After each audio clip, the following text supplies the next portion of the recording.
E aí, povo de Deus, tudo bem com vocês? Glória a Deus por isso, né, irmãos? Quero dizer que a você que você é muito bem-vindo em nosso canal. Quero aproveitar que você está aí, se inscrever no nosso canal. Aproveite, vem aqui no canal aqui embaixo, se inscreva, ative o sinozinho para que você seja notificado quando nós postarmos os próximos vídeos, tá certo? Quero pedir perdão aos meus irmãos que já estão inscritos no nosso canal, que terça-feira passada não postei o vídeo, não tive condições nenhuma, tá certo? Tentei sexta-feira, não deu certo, amém? Antes de iniciar nosso vídeo, quero mandar um alô aqui para nosso irmão Fernandes e Poliana, aqui da Assembleia de Deus do Caminho do Sol, congregam junto comigo. É um casal que é uma bênção, irmãos, tem sido uma bênção na minha vida e na vida da minha esposa. Aqui está a foto dele aqui do lado, ó. Ele e a esposa dele, que Deus os abençoe em nome de Jesus. Também quero mandar um alô para nosso irmão Rodrigo e sua esposa, da Assembleia de Deus Ministério Madureira do Conjunto Ponta Negra. O mesmo tem apreciado os nossos vídeos, tá certo? Tem sido edificado. Glória a Deus por isso, é um motivo de alegria. O objetivo do nosso vídeo é edificar a Igreja de Cristo. Independentemente de qual seja a sua denominação, presbiteriana, luterana, Assembleia de Deus, batista, metodista, que você seja edificado para a glória de Deus. Amém, irmãos? Hoje nós vamos falar sobre o que é o espinho na carne de Paulo. Amém? Em 2 Coríntios 12, 7 diz assim: para que me não exaltasse pelas excelências das revelações, sou me dado espinho na carne, a saber, um mensageiro de Satanás, para me esbofetear a fim de não me exaltar. Irmãos, existem duas teorias sobre o espinho na carne de Paulo.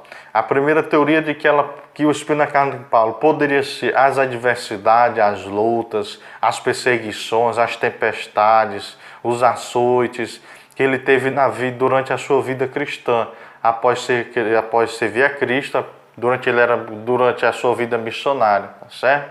E a outra teoria do espinho na carne de Paulo poderia ser uma enfermidade ocular, tá certo? Ou uma enfermidade crônica. Eu, irmão John, após estudar esse texto, aderi à teoria de que era uma enfermidade ocular e uma enfermidade crônica, tá certo? Eu vou apresentar aqui aos irmãos os argumentos desta segunda teoria. O primeiro argumento é de que a palavra carne que o apóstolo Paulo usa nesse contexto de 1 Coríntios 12, 7, ela dá a entender ou significa que era uma debilidade física ou uma enfermidade, tá certo? A palavra carne aqui, ela dá este entendimento, vai dar este significado, que era uma debilidade física, tá certo? Ou ocular. O argumento bíblico para esta teoria é de que em Gálatas capítulo 6, versículo 11, Paulo diz assim: vede com que grandes letras vos escrevi por minha mão. Esta é a teoria de que ele tinha uma enfermidade ocular, de que ele não enxergava direito. Então eles dizem que é por isso que Paulo escreve assim: vede com que grandes letras vos escrevi por minha mão. Letras aqui quando Paulo começou a escrever, como se ele não enxergasse bem, as letras ele escreveu de forma maior para os irmãos, tá certo? Então eles dizem que Paulo não enxergava bem, tomando como base esse texto. E lá em Atos, deixa eu abrir aqui, Atos capítulo 23, onde discorre uma situação em que Paulo está no sinédrio, vários anciões, sacerdotes e o sumo sacerdote junto. E aí Paulo profere uma palavra desrespeitosa com o sumo sacerdote, onde ele chama mesmo: e tu, parede branqueada, que está aí para me julgar. Após esse pronunciamento de Paulo, o sumo sacerdote autoriza que a pessoa que está junto dele desse um bufete em seu rosto. E aí Paulo ali toma aquele soco, irmãos.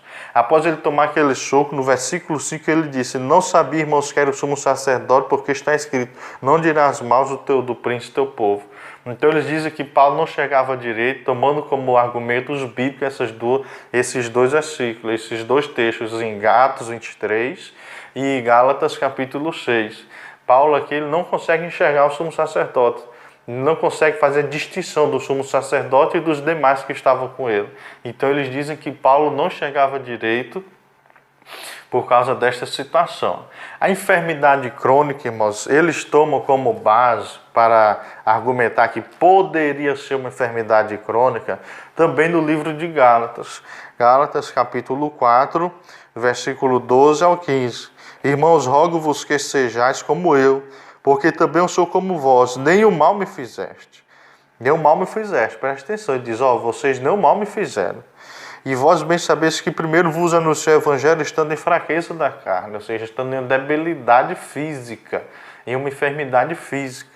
E não registraste, nem me desprezaste. Isto que era a tentação da minha carne, ou seja, por causa da minha enfermidade, da minha debilidade física, vocês nem me rejeitaram, nem me desprezaram. O texto original aqui diz que vocês não cuspiram em mim, vocês não me abandonaram. Vocês não foram, como eu posso dizer assim, ingratos para comigo por causa da minha enfermidade. O texto original nos dá esse sentido, nos dá essa interpretação. Ele diz, antes me recebeste como anjo de Deus, como Jesus Cristo mesmo. Ou seja, antes vocês me aceitaram como um servo do Senhor Jesus Cristo, como o próprio Senhor Jesus Cristo mesmo. Ele diz assim, qual é logo a vossa bem-aventurança, qual é logo a vossa recompensa, a vossa alegria em vocês terem se comportado assim? Porque vos dou testemunho de que, se possível for, arrancarei os olhos e vos darei. Tá certo? Então você vê aqui que eles tomam como argumento essa teoria bíblica de Gálatas 4, esta base bíblica de Gálatas 4, para fundamentar a teoria de que o apóstolo Paulo tinha uma enfermidade crônica. Tá certo? Irmãos, a gente tem que entender que o que a palavra de Deus ela não me declara de forma absoluta ou não me traz clareza, eu também não posso dar certeza sobre o assunto. Tá certo? A palavra de Deus ela não nos fala de forma clara sobre o espinho na carne de Paulo. Então eu também não posso falar de forma absoluta. Aqui são apenas suposições, deduções, teorias, especulações. Tá certo? E eu acredito nessa teoria aqui.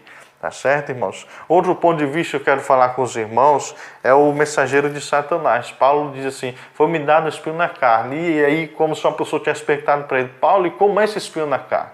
Aí Paulo diz assim, a saber, um mensageiro de Satanás. Aí diz assim, para me esbofetear, a fim de não me exaltar. O mensageiro de Satanás aqui, irmãos, para entender por que Paulo diz o mensageiro de Satanás, ele está personificando a enfermidade que ele tem. Ele diz, foi um mensageiro de Satanás. Ah, Paulo, então a tua enfermidade era isso? Era.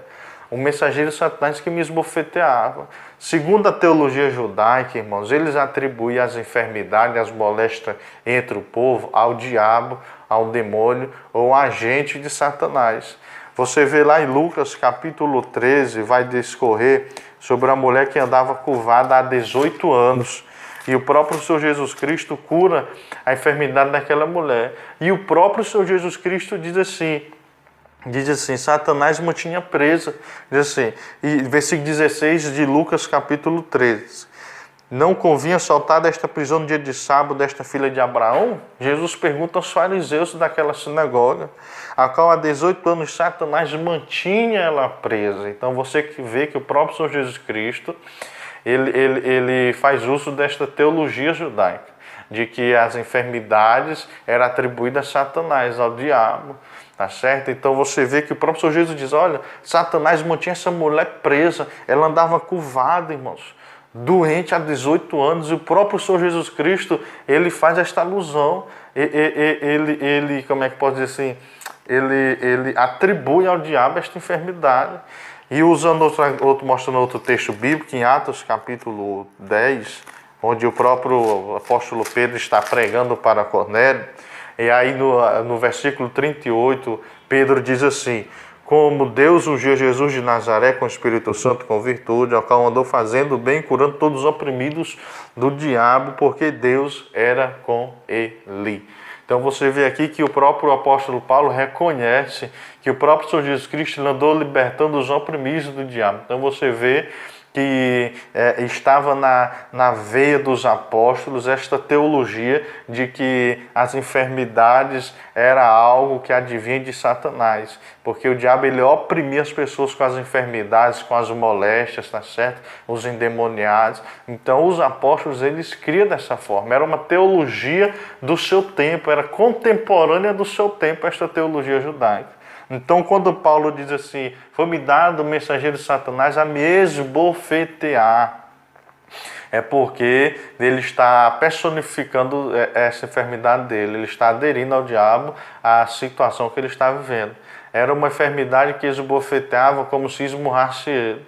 É igual uma enfermidade crônica, irmãos. Tem momento que ela vai estar mais densa, menos densa, o paciente vai estar sofrendo mais por um período, depois ele não está sofrendo mais. É uma enfermidade que às vezes, muitas das vezes, não há cura.